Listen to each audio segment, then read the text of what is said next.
The massive alien ships appeared on a quiet Tuesday morning. They came without warning, 7 sleek vessels that gleamed like polished pearls against Earth's blue sky. The world held its breath as the ships took position above major cities, their presence bringing all normal activity to a standstill. In his small office at Central University, Dr. James Walker watched the live feed with growing interest. As the world's leading expert in theoretical alien languages, he had waited his entire life for this moment. His cluttered desk, covered with papers about possible alien communication methods, suddenly seemed outdated. The real thing had finally arrived. The first transmission came 3 hours after their arrival. The aliens called themselves the Bright Crests, and they represented something called the Stellar Assembly. They requested an immediate meeting with Earth's leaders. Walker found himself quickly pulled into the hastily assembled First Contact team. As he rushed to the United Nations building in New York, his mind raced with possibilities. Years of preparing for this moment hadn't made it feel any more real. The meeting room fell silent as the alien representatives entered. Ambassador Reed of the Bright Crests stood nearly 7 feet tall, with silvery skin that seemed to shimmer in the fluorescent lighting. His large, dark eyes scanned the room with what Walker could only interpret as disdain. "We have come," Reed announced through a translator device, "to evaluate your species for potential inclusion in the Stellar Assembly." His voice carried an odd musical quality, but his words cut like knives. "Though from our initial observations, we may be wasting our time." Walker noticed something odd about the translator's output. Certain phrases seemed to carry echoes of older patterns, like watching shadows of ancient dancing beneath modern movements. He started taking notes. The next few hours proved difficult for everyone involved. The Bright Crests questioned everything about human civilization, from their energy usage to their political systems. Each answer seemed to disappoint them more. "Your species still burns fossil fuels," Reed asked, not bothering to hide his disgust. "And you haven't even established a unified planetary government. Perhaps we should classify Earth under primitive species protection instead." The human representatives tried to highlight their achievements: space exploration, medical advances, technological innovation. The Bright Crests dismissed each one with casual cruelty. "Your most advanced computers are little more than counting machines," Reed declared. "Your attempts at space travel barely qualify as leaving your atmosphere.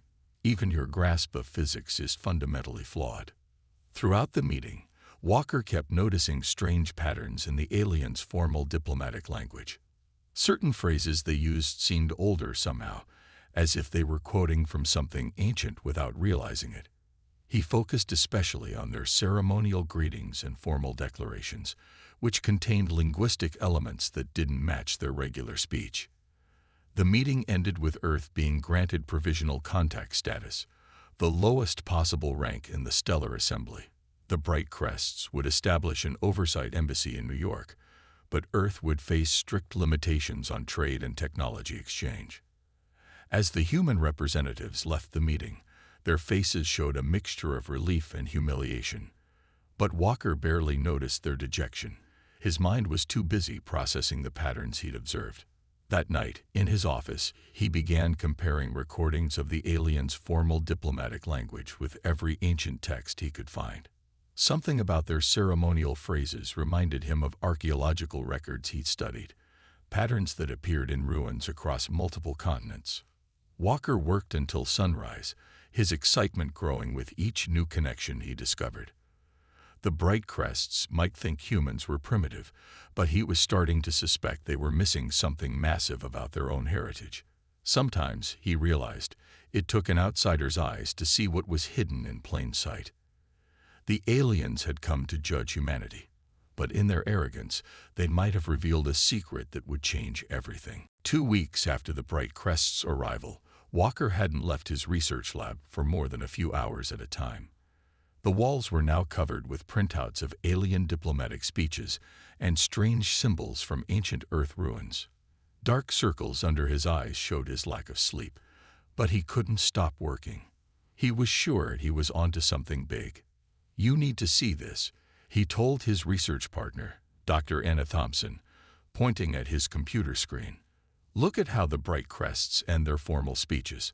Now look at these markings we found in the Egyptian tombs last year. Anna leaned closer, her eyes widening. The patterns were almost identical. That's impossible, she whispered. Those ruins are thousands of years old. Not just Egypt, Walker said, pulling up more images. Similar marks appear in ancient sites in South America, Asia, and even underwater ruins in the Pacific. We always thought they were just decorative. But now, their discussion was interrupted by a news alert. On the small office TV, Ambassador Reed was giving another speech about Earth's developmental challenges. The bright crests had spent 2 weeks pointing out everything humans did wrong, from their farming methods to their music. But Walker wasn't listening to the words. He was recording the speech, focusing on the formal opening and closing phrases the aliens always used. Back at his computer, he ran the sounds through an analysis program. There, he pointed excitedly. Their ceremonial language isn't just similar to the ancient markings. It's the same system. The bright crests are using words from a language that was on Earth thousands of years ago. Anna helped him gather more evidence. They found the same patterns in diplomatic messages from other alien species in the stellar assembly. All of them used pieces of this ancient language in their official ceremonies, but none of them seemed to understand what they were actually saying. It's like they're reading from a script, Anna realized. They know when to say these phrases, but they don't know what they really mean. Walker nodded. And look at this. When I compared different alien species' ceremonial speeches, they all make small mistakes in the same places. They're all copying from the same source, and they're all copying the same errors. The next day, they watched another bright crest announcement. The aliens were placing new restrictions on Earth's internet, claiming it was too primitive to connect with their networks. Walker recorded every word. That night, he made an exciting discovery. The ancient language wasn't just for ceremonies. It was a complete system for sharing complex ideas. Hidden in the formal phrases were mathematical concepts far beyond what the bright crests had shown. They don't understand their own ceremonial language, he told Anna. They're like people who memorize a Latin prayer without knowing what the words mean. But why was this language on Earth? And why did every alien species in the stellar assembly use pieces of it without understanding it? Walker knew they were close to answering these questions. The team worked in secret, knowing they couldn't trust the bright crests with this discovery yet. They gathered more recordings, compared more patterns, and slowly began to understand more of the ancient words. 1 month after first contact, Walker finally translated one of the ceremonial greeting phrases correctly. What he found made him sit back in shock.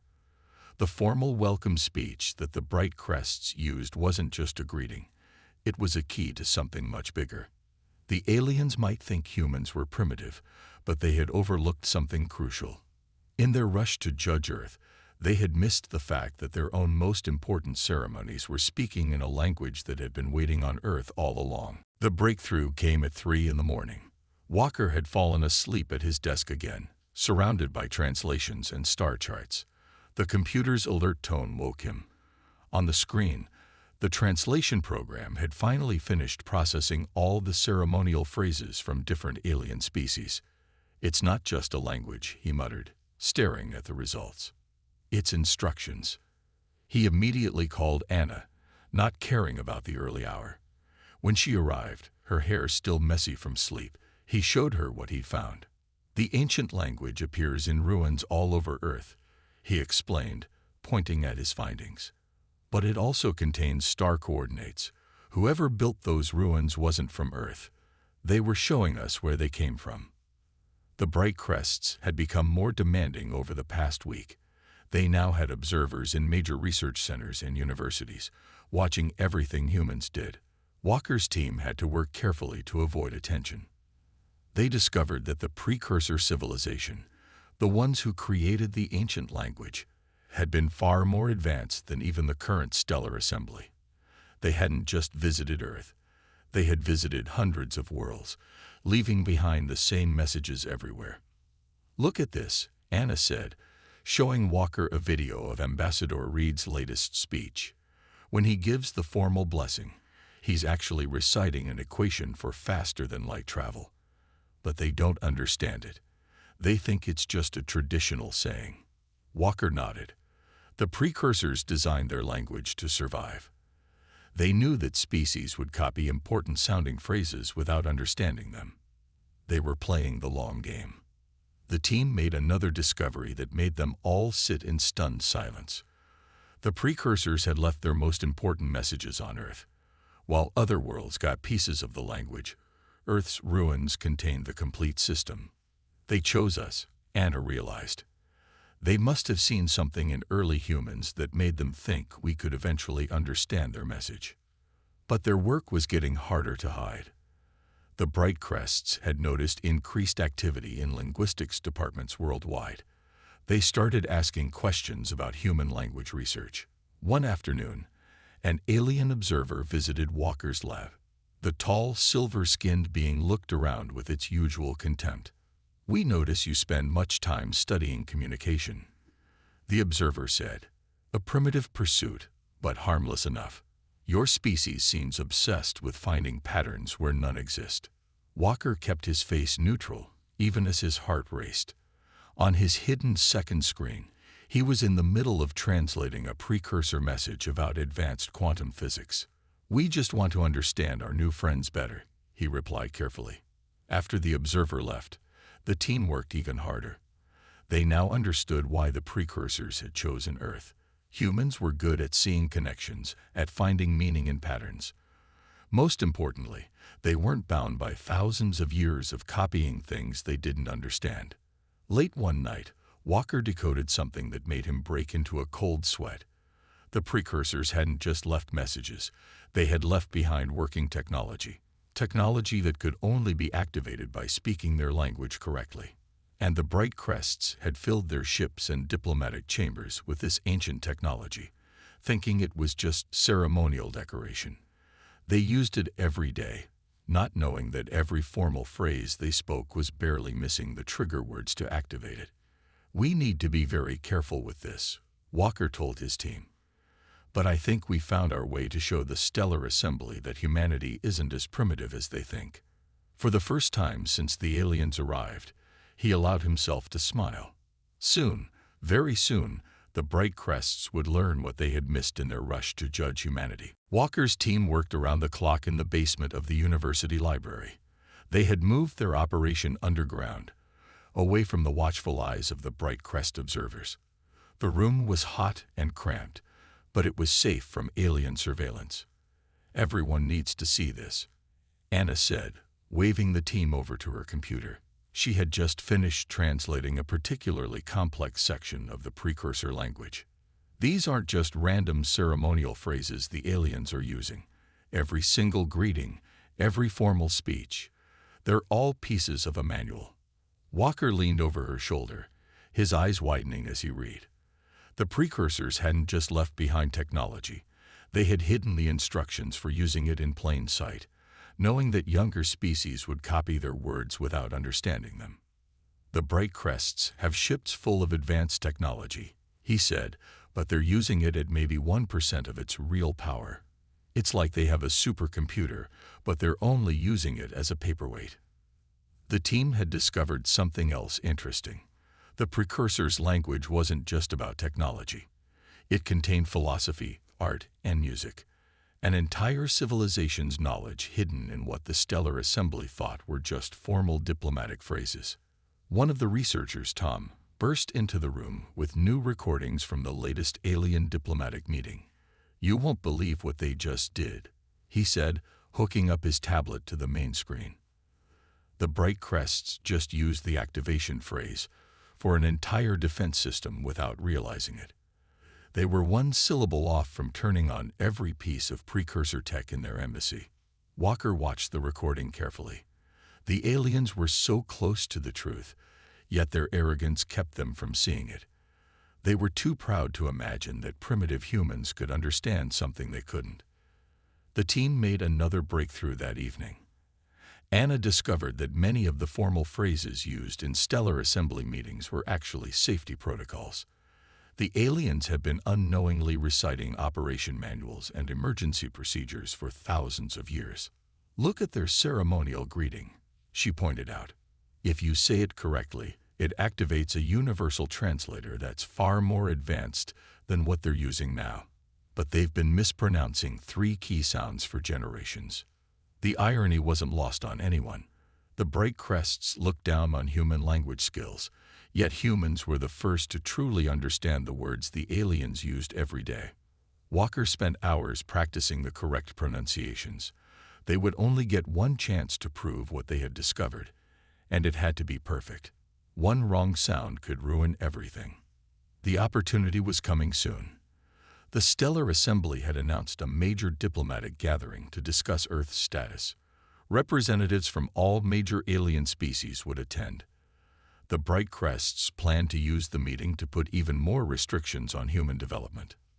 "We'll need to be careful about how we do this," Walker told his team. "If we reveal too much at once, they might panic and do something dangerous. We need to show them just enough to make them listen." That night, as the team prepared for the coming meeting, they made one final discovery. Hidden in the deepest layers of the precursor language was a message, clearly meant for whoever finally understood it. "To those who learn to truly hear, you have proven yourselves worthy of what we left behind. Use it wisely." Walker read those words over and over. Soon, the Bright Crests would learn that true intelligence wasn't about having advanced technology. It was about being able to see what others missed, about having the humility to look deeper instead of assuming you knew everything. The team began their final preparations. In 3 days, the Stellar Assembly would meet, and everything would change. The grand meeting hall of the Bright Crest Embassy gleamed with ancient symbols. Walker stood at the entrance, his heart pounding. Hundreds of alien delegates filled the room, their varied forms creating a strange rainbow of colors and shapes. At the center, Ambassador Reed stood tall and proud, preparing to announce Earth's fate. "These humans," Reed began, his translator device converting his words, "have failed to meet even our most basic standards. We recommend reducing their status to protected observation only. They are simply too primitive to join galactic society." Walker took a deep breath and stepped forward. Everything his team had discovered led to this moment. Anna stood nearby, ready with their evidence. They had practiced this 100 times. "Before you make that decision," Walker said clearly, "I request permission to address the assembly in the formal tongue." Reed's silver skin flickered with what might have been amusement. "You may try," he said, "though I doubt you can properly speak the sacred words." Walker began to speak, but not in English or any modern language. The words that came from his mouth were older than any civilization in that room. For the first time in thousands of years, someone spoke the precursor language exactly as it was meant to be spoken. The effect was immediate. Ancient symbols around the room began to glow. The aliens' translator devices sparked and went silent. Patterns on the walls that everyone had thought were decorative suddenly shifted and moved. "What is this?" Reed demanded, but his translator was dead. He tried to speak in his own language, but no one could understand him anymore. Walker continued speaking. With each correct word, more systems activated. Holographic displays appeared in the air, showing star maps and scientific formulas that had been hidden in plain sight for generations. "Your formal diplomatic language," Walker said, now speaking through a perfect translator that had been built into the room's walls all along, "is actually the operating manual for everything around you. You've been reciting it for generations without understanding it." The alien delegates burst into confused conversation. Some looked frightened, others angry, and a few showed what might have been wonder. "Impossible," Reed said, but the word came out weak and uncertain. Walker pointed to the walls, where the hidden displays now showed the truth. The precursor civilization left their legacy for species who could understand it, not just copy it. They put their most complete messages on Earth because they saw something in early humans, the ability to find patterns, to question everything, to look deeper. He touched a panel that no one had known was a panel until now. The ceiling became transparent, revealing the stars above. Your ships, your buildings, even your ceremonial chambers, they're all filled with technology you've never fully activated. You thought humans were primitive because we didn't have your technology. But we were the ones who finally understood how to use it properly. The room erupted in chaos. Some alien delegates rushed to study the newly revealed displays. Others demanded explanations. A few simply stood in shocked silence. Walker held up his hands. "We don't want to take control," he said. "We want to share what we've learned. The precursors left this legacy for everyone, not just one species. But first, you need to understand something important." He looked directly at Reed, whose silver skin had dulled to a flat gray. No species is primitive just because they're different. Sometimes, the ones you look down on might be the ones who can teach you the most. Around the room, more and more systems activated as the truth of the precursor language was finally revealed. Earth's status would never be in question again. The age of looking down on primitive species was over. The week after Walker's revelation changed everything in the Stellar Assembly.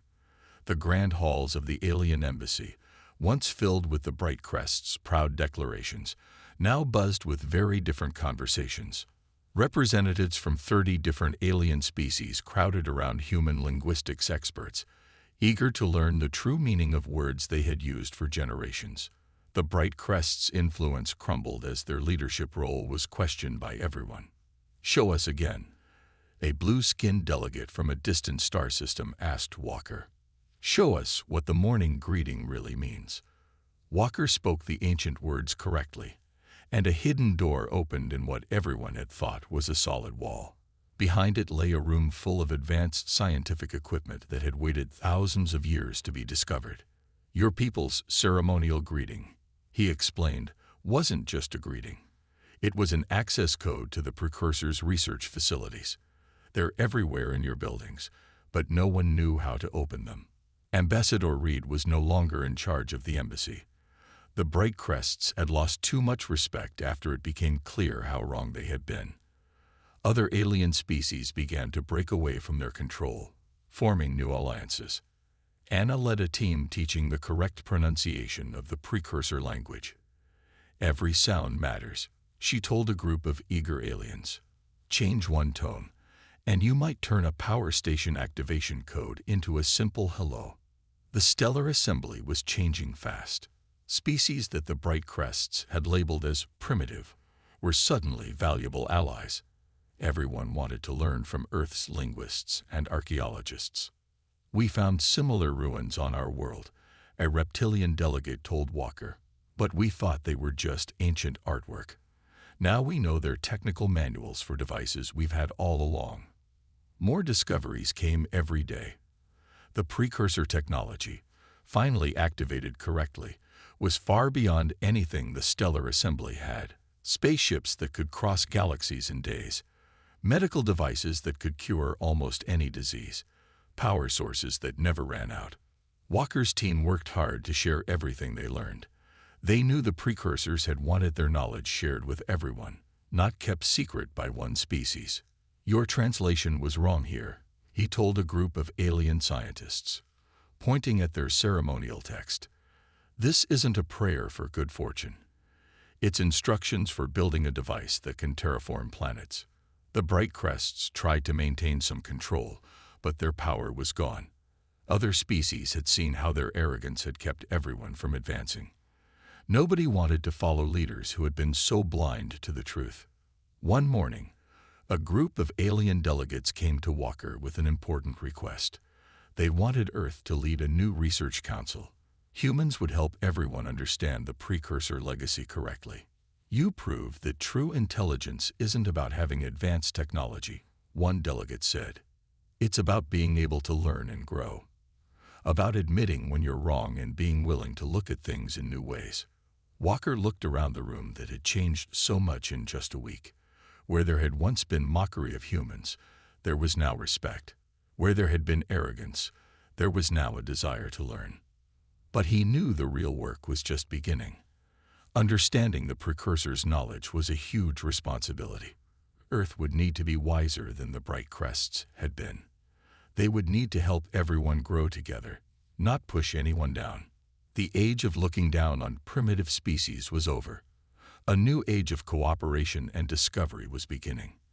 And this time, everyone would be part of it. 1 year after the Great Revelation, Earth had changed more than anyone could have imagined. The night sky glowed with the lights of ships from 100 different worlds, their crews coming to learn from the planet that had shocked the galaxy. Walker stood in his new office at the Global Archives, looking out at the city below. Flying vehicles moved between buildings that mixed human and alien architecture. On the streets, humans walked alongside beings from distant stars, all working together. "The latest translation is complete," Anna said, entering the room with a holographic display floating above her hand. "You were right about the coordinates. There's another precursor archive hidden in the Andromeda galaxy." The discovery of the precursor language had led to more than just advanced technology. It had opened up a map of hidden knowledge stores across multiple galaxies. Earth now led the effort to find and understand them all. "The Bright Crest's diplomatic team is here again," Tom announced, joining them at the window. "They're requesting another meeting." Walker nodded. The Bright Crests had changed in the past year. Their arrogance had been replaced by a quiet humility. They had learned their lesson about judging other species.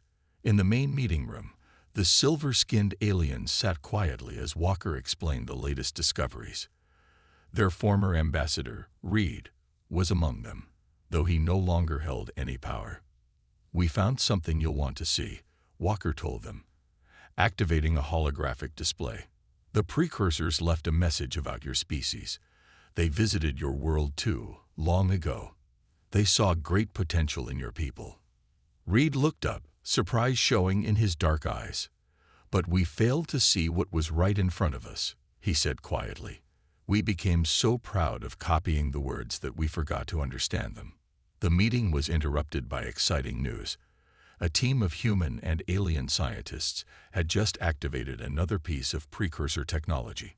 This one was a device that could create stable wormholes, making travel between galaxies almost instant. "We couldn't have done this alone," Walker admitted to the gathered aliens. "We needed your records of the ceremonial phrases, even if they were slightly wrong. We needed everyone's pieces of the puzzle." Later that day, Walker visited the New Earth Learning Center, where humans taught other species how to really understand the precursor language. Young Bright Crests studied alongside beings from 100 different worlds, all equal now. "The precursors were clever," Anna said, joining him. "They knew that simply giving advanced technology to young species would be dangerous. They made us prove we were ready by showing we could look past our differences and work together." The final piece of the puzzle had been found in the ruins under Earth's oceans. It was a message from the precursors, explaining why they had chosen Earth as their main archive. "We see in these young humans," Walker read from the translated text, "a rare combination of curiosity and humility. They will question everything, but they will also admit when they are wrong. They will look for patterns, but they will also help others understand what they find." Outside, the sun was setting on another busy day. Ships from across the galaxy moved through the sky, their crews no longer divided by pride or prejudice. Earth had become what the precursors had hoped for, not just a keeper of knowledge, but a teacher for all species. Walker smiled as he watched a group of alien children playing with human kids in the park below. They were growing up in a galaxy where no species looked down on another, where being different was seen as valuable rather than primitive. The precursor's legacy had done more than just advanced technology. It had taught an important lesson. True wisdom comes not from having power, but from being willing to learn from others, no matter who they might be.